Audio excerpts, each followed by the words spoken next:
மாடு எப்ப பார்த்தாலும் பாட்டிகளை பண்ணே தெரியுது. இது பெத்தலுக்கு பதிலாக நான் ஆட்டுக்குட்டியை பெற்றிருக்கலாம். படிச்சு பெரிய ஆளா வருவோம் இல்லை, பொடிய வீட்டை போடுறது, எப்ப பார்த்தாலும் போன்ல டெக்ஸ்ட் பண்றது, போன் காய்க்கிறது, இதெல்லாம் வீட்டை இருக்கிறது பதிலா தெருவுக்கு போய் பிச்சு எடுக்கலாம். எனது கை என்னை அடிப்பதுவோ, எனது விரல் கண்ணை கெடுப்பதுவோ, அழுது அறியாத என் கண்கள் ஆறு குளமாக. மற்ற பிள்ளைகள் எல்லாம் படிப்பு வேலைன்னு தெரியுது. இந்த மாடு எப்பவாறு ஊரை சுற்றுற வேலை. ஏனென்று கேட்கவும் நாதி இல்லை, ஏழையின் நீதிக்கு. சில பேச்சு என்னாலே முடியல, எனக்குள்ளே ஒரு வலி, இதெல்லாம் தாங்க முடியல என்னால. சின்ன விஷயம் எல்லாம் நான் பொறுப்பேன், ஆனா ஒரு விஷயம், ஒரே ஒரு விஷயம் என்னால பொறுக்க முடியல.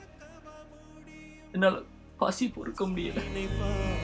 என்று சாட்சி சொல்ல முடியும், காம்பினில் விஷம் என்ன கறக்கவ முடியும், உடம்பில் வழிந்தோடும் உதிரம் உனை கேட்கும், நான் செய்த தீங்கு என்ன,